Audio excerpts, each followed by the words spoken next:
presented by Josh Arnold, investment consultant, Mr. Money Talk.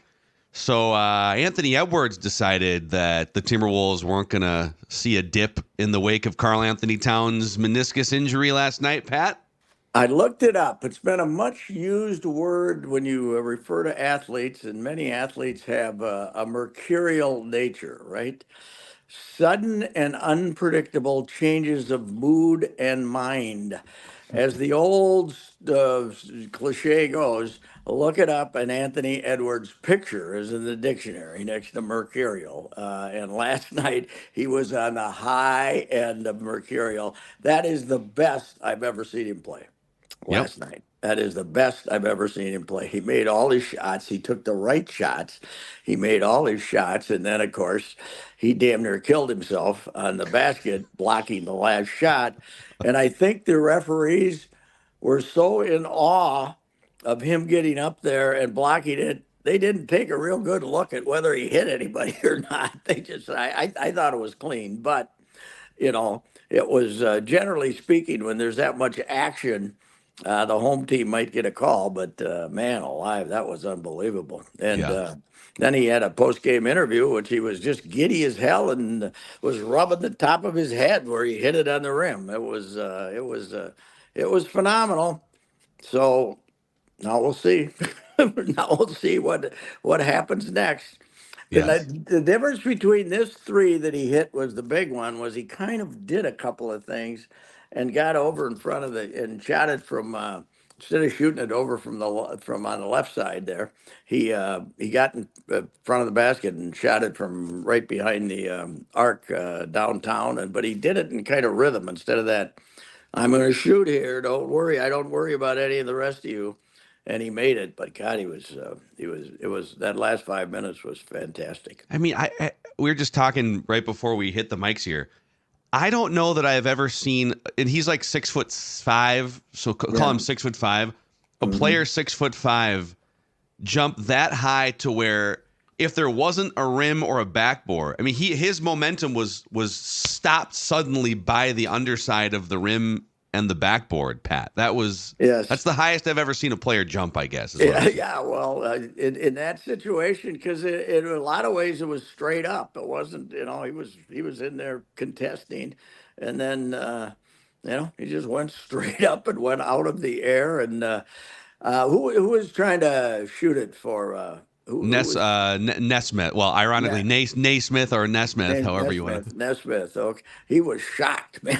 That guy was. Naismith would have been shocked watching that last night too. Yeah. I don't think when he was charting out the game right off the peach basket, the doc probably didn't see that as a problem. Players leaping up and hitting their head on the rim. So no, back in 1880 or whatever the hell it was. How did he not get hurt though? Coming down, that was the banging your head off the rim looks like it hurts, but he just free fell down to the floor. Then I thought, oh my God, he ain't getting up. That was incredible. No, that was a long fall too, right? Not so much hitting his head, but breaking his tailbone or some damn thing. Now I was in the vehicle in the first quarter last night. And of course, it wasn't on the radio because these idiots don't have a radio broadcast anymore half the time or 2/3 of the time. But I was listening to NBA radio on satellite, right? And they said Ant had left in the first quarter with a turned ankle. 2 minutes in, yeah. Yeah, but was just he went over there and I mean he does that twice a week, right? He leaves in the first quarter, and you think he's done, and he's Xavier Rhodes, Pat. Huh?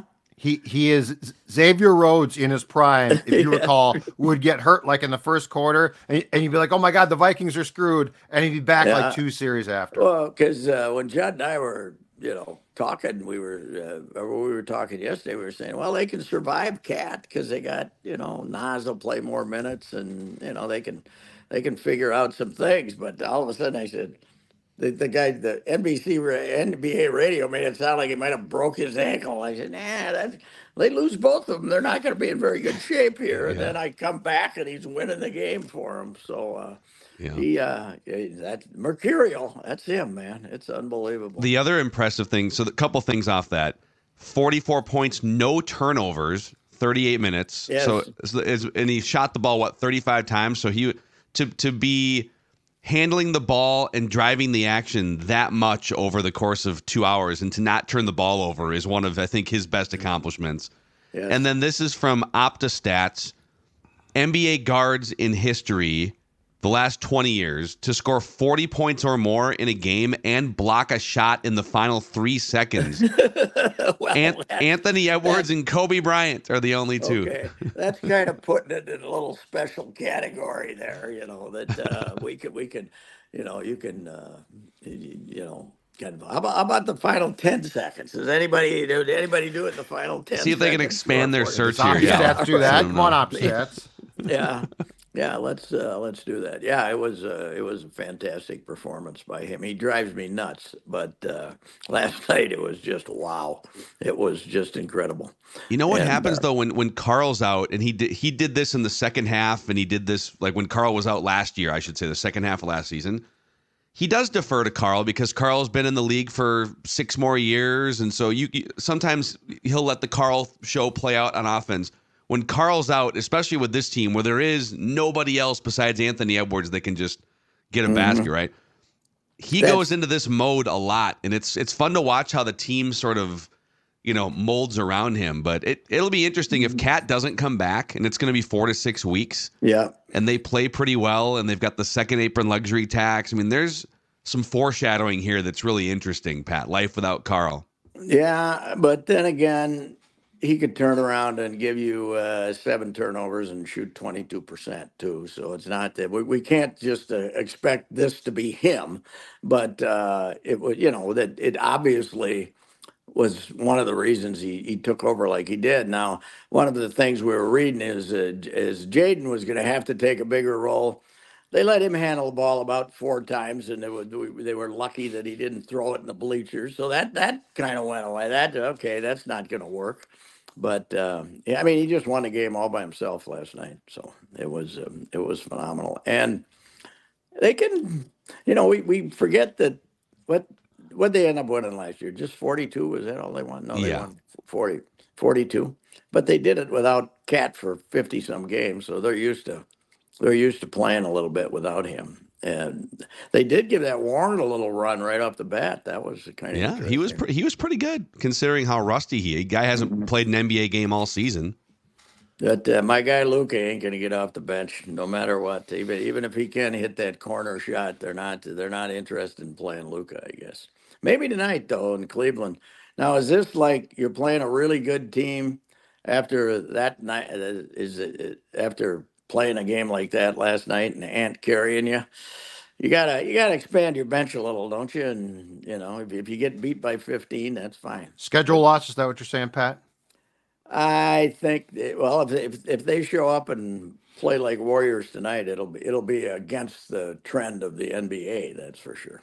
They've actually been they've been pretty good lately on the second game of back-to-backs, which has been so they had Portland was one of them. So I don't know if that counts much the other night, but they won that game. Then they had the Memphis games. They're not playing the strongest teams, but they have won a bunch of second games on back-to-backs. But this is a Cleveland team they just came back from down 22 in the fourth quarter the other night against the Celtics. They're good. They got a lot of good young players on that team. They are good. And but man, you start this road trip 6 games without Cat, you don't know what's going on, and to win the first one against a pretty good club, Indiana's pretty good. Yes. And to win a first one just because Ant decides to win it is a pretty good way to start. Yeah. So, all right, this is the last Friday Unchained before all hell breaks loose in the NFL. And you guys will do the Monday Unchained, and we'll have news coming out that morning. But it looks like all the sports books that are doing the Kirk Cousins landing spots now have the Falcons the easy favorite. I saw one of them. This is bookies.com for entertainment purposes only. They always put on there. But they now have the Falcons 1, the Raiders are number 2, and the Vikings are 3. But it's been oddly quiet on the Vikings front. Ordinarily, like all this Falcons team, ordinarily you'd hear but the Vikings are making a push or something, and you've heard nothing since the combine on that, Pat. No, you haven't. And, everybody is taking O'Connell's last interview down there to be a sort of a we're not going to get him type of statement. I think it's being interpreted a little more than what actually was being said. But I don't know. You think deep in their hearts they they want to have $50 million to give to other people? Yes. And take a shot with a young quarterback that gives them, that they might, they might go 6-11 next year or 7-10, which they did this year, and and and but get a good draft choice again next year and have a new quarterback that you break in halfway through the year and get on with life. Justin Jefferson, this whole idea, Justin Jefferson loves him. Justin Jefferson loves anybody who can throw him the football. He doesn't. It's just that he didn't. He didn't. He was missing when they were. They put a 5-game winning streak together without him last year. But he'll take anybody who can throw him the ball. It's not like he's joined at the hip with Kirk Cousins for guy. Didn't his biggest game of the year, yardage wise, come with Nick Mullins? So he had 192 yards against the Lions. 12 catches for 192 were both highs against the Lions. I want Nick back as the wily veteran. Nick is fun. Nick is fun. He throws the damn thing anywhere, throws it all over the place. Anytime. First lips. 3 interceptions, but 400 yards. He's if you're gonna get the kid and you need the veteran, bring back Nick. I say, bring back Nick. He's a gunslinger. I think the Vikings, Patrick, are tired of meeting Kirk's demands. That's what I think. I think they finally said, look, here's what we can give you. Here's what we will. And it's probably really, really fair. But you know what? This is a guy who quietly behind the scenes, and I mean, to his credit, he's always got, guaranteed money, 3 years, and then a 2-year, and then a 1-year bridge on top of that extension. And they've never really had a backup behind Kirk that could replace Kirk. Because Kirk doesn't like that. I think they're tired. I think they're tired of meeting the expectations of a guy who's been to 2 playoffs and won 1 playoff game. Don't you think it comes down to them, though? I mean, and I don't blame him. This is his last chance to get a 3-year deal, right? I don't blame him, but I mean, it's they don't want to give him a 3-year deal. That's the problem. The guaranteed money, I would think. They'll give him one. Here's the latest. Here's the latest from this is. And I'll hit the official sounder here for you. It's Kirk Watch, 2024. Pat and Field Yates, former Bill Belichick intern back like 15 years ago. Field Yates apparently said he wouldn't be surprised if Kirk gets a 2-year, $100 million fully guaranteed contract from the Falcons. Now, is Field another one of the former executives who now has a national podcast or something? He's still on he's ESPN. He mostly does fantasy stuff for ESPN. Oh, okay. All right. But he still has some connections. But 2 years, if Kirk, Kirk is the all-time great negotiator, but he'll get it. If this leads to $100 million over 2 years, fully guaranteed, then man, get that guy a gold negotiation jacket. Put the bronze bust in. But Atlanta, I just don't buy the idea that they've been in a slump ever since the second half of the Super Bowl. Let's face it, they haven't been worth a damn since they blew the Super Bowl. And why would they do that? Why they got a chance to draft a quarterback? Why don't they draft? Because Arthur Blank wants to win before he dies. Well, it's the Mike Ilitch thing. It's exactly that. He thinks Kirk can win, and if they draft a guy, it's going to take some development. That's the opposite of me. I don't want the Vikings to win before I die. I don't mind them if they go back to the Super Bowl and win one for the thumb, but I wanna on my deathbed say, just think those. I never had to watch them win a Super Bowl and listen to all that crap. So anyway, I'm just the opposite of Arthur Blank. But then again, he has more invested than I do. So yes, Yes, he does. He's probably about ready to build another new stadium down there, right? That one they got now is getting to be about 20 years old, isn't it? 15, No, 20? it's like 5 No. years old. They They just- yeah, they they- built a new one. Mm-hmm. Oh, that's right. They've built The Georgia Super Dome's Bowl. history. Yeah. They they don't play in the Georgia Dome anymore? No, they're in a. Oh, I- really? I, The I believe Mercedes, it's is it the Mercedes? it's a new Mercedes-Benz stadium, not to be confused with the one that the Superdome was named after. Oh, okay. That's right. That's right.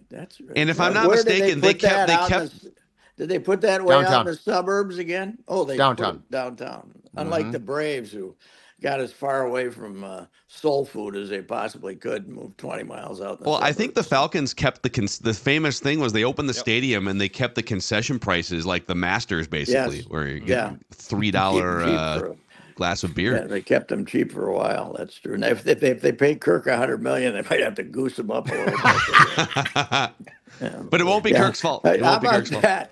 Get the Kirk dog here. It's $14 Yeah. for a hot dog. Help us pay for Kirk. The Yeah. Kirk Pat, pint. Here's the Kirk pint. It's $27. It's like the Grey Goose NIL cans at Gopher games, right? Every 10 cents off every can goes to keep basketball players.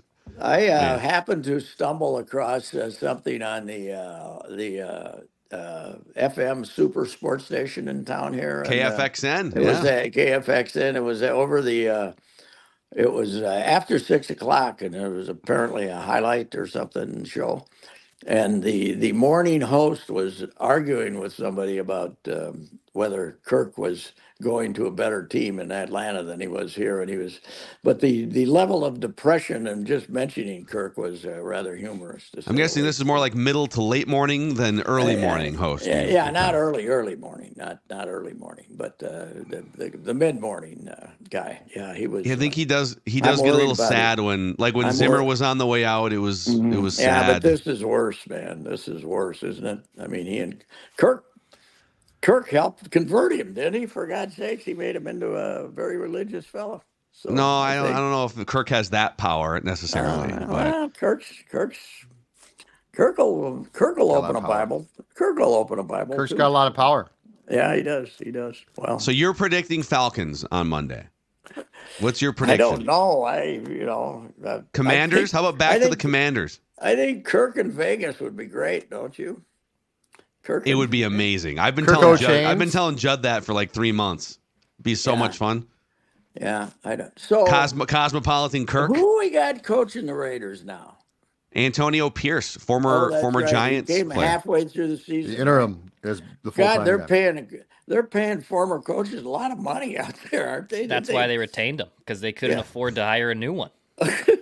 But well, then They also won a bunch of games with him, and he inspired them. It you just know. hit me. Elvis Kirk. His Yeah. new thing instead of Kirk O'Chains, Oh, he can yeah, go to he'll games try. showing up dressed in the 1976 Elvis garb. He'll do something very humorous for the first day of practice if he's in Vegas, and we'll all chuckle. Oh, that Kirk, he's such a cut up, you know. So, get rid of him. Get rid of him. I don't want to go off as big a rant as I did the other day, but No, well, that rant I'm was, done. I think, your most listened to podcast episode of the year so far. Yeah, you so might want to replicate. Yes, I did get a few just asking me to die and stuff like that. But Oh, that's, jeez. Don't worry. You know what? That's my problem with football dialogue in America. Mm-hmm. You can't have an opinion about a quarterback without someone saying, "I hope you die, troll." Well, they wanted me to die the other day because I laughed at the idea of Cam Christie going to the NBA. There's buzz about Cam Christie going to the NBA, so I tweeted back, "Enjoy 3 years in the G League, fella," you know, because that kid's not ready at all to play in the NBA, and they got all mad that. Yeah, Gopher- why is that Gopher controversial? Bowlers were I don't very know. upset at Pat. He should just come back for another year, and maybe after another year he'll be ready to play pro. I don't know. Yeah, a couple of years. You're a but, hater. you know, The response I saw to that was definitely, by the way, full disclosure, Babu, no question at all. Oh yeah, Because Ratings it told you to burner back accounts. off. Hey, enjoy this, okay, Pat? Yeah. That's bad. That's well, Babu, no question. And then to prove my ignorance, he went 2 for 13 in the next game. So that was, It's all your fault. you know, in the stinkeroo. Which actually might have been a better percentage than the team's shooting percentage that night. If I'm remembering correctly. Yes, that's right. That was not good. They all turned on Ben now. 2 weeks ago, we better give Ben a long-term extension, and now we got to get rid of Ben. So No, the Gophers are going to be what, like a 3 seed in the NIT, right? They got a shot to hang another NIT banner, I feel like. do you really? Yeah. It's been a while. But once every 10, 15 years, we have a great run. Vashon They Leonard. took one of them Patino. away from us, though, didn't they? They took the 90s. The Vashon Leonard one, right? Yeah, the Clem Leonard Vashon one. Townsend Orr. Yeah. Put the banners back up with what's going on. NCAA. Who from the if you were to physically hang those banners back up, who from the NCAA office is going to fly to Minneapolis? We'll get a ladder for you. Are they actually going to come and take the banners down? No, just put them back up and bring the team back and honor them. Yes. While Clem's alive, let's get them all back in the barn. They didn't want to let Clem back in the gym when they honored the 89-90, the 90 team, the 89-90 team that went to the Final Eight thing. Well, they do. I mean, every couple years or every 5 years, they do bring Clem back, and they go to the back room at JD Hoyt's, all the former players, and they just do like a reunion gathering at JD Hoyt's, but he's not allowed back in the barn because No, I talk to him about every few months. He's hanging in there and hiring some other guys to work it for him. Obviously, Yvette, who's great, she's had some health problems. So anyway, hang in there, Clem. Well, let's sell some cars, huh? Yeah, let's talk about if you're looking to drive a road trip to Atlanta to watch your favorite quarterback play football. What kind of car should you hop into? I think you should hop into a Buick or a GMC truck. You can go to Jim Paul and Brett Paul's Valley Group of GM dealers. Very low interest rates right now if you want to have them finance it for you, and which they do. I've done that a couple of times, and that they'll take care of the financial. They'll make the deal happen for you out there. Jim Paul and Brett Paul's Valley Group of GM dealers, Apple Valley and Hastings. 4 different varieties. Even Suchi Boy was talking about this little station wagon type of vehicle they got now. He's got his eye on it. And when Such gets his eye on a car, that pretty much means he's going to get it. So it's kind of the little one. You got the SUVs, and then you got the smaller ones that's good enough if you're a hockey parent, but it's not one of the big ones that's going to take up the whole garage. So a lot of SUV options out there. They have 120 cars on a lot. Good used cars. I was telling you, I'm kind of sticking with my used car because I don't want all this technology that's screaming at me when I'm in my car now. I want my car to leave me alone and stop ringing bells at me. So, it's a Jim Paul Buick that I'm driving. Jim Paul, Brett Paul, Valley Group of GM dealers, Hastings, and my guys at Apple Valley. Awesome. All right, Pat, we'll keep you posted. We'll keep you on the text thread for any Kirk Watch updates this weekend. I'm heading down to the Big Ten Women's Tournament to remind everyone I discovered Caitlin Clark, not you people. Brian Epstein of sports right here. I looked it up. When she played here that year, 3,100 people. And that was probably padded, right? When I went down to see her in Iowa, they announced 8,100, and they were very proud of 8,100. So now this phenomenon. I was at the cutting edge of this phenomenon, the Caitlin Clark phenomenon. Yep. Put some respect on Pat's name. Yes, that's right. All you haters out there. That's right. All right. See you. Goodbye. All right. There he is. Reusse Unchained here on SKOR North.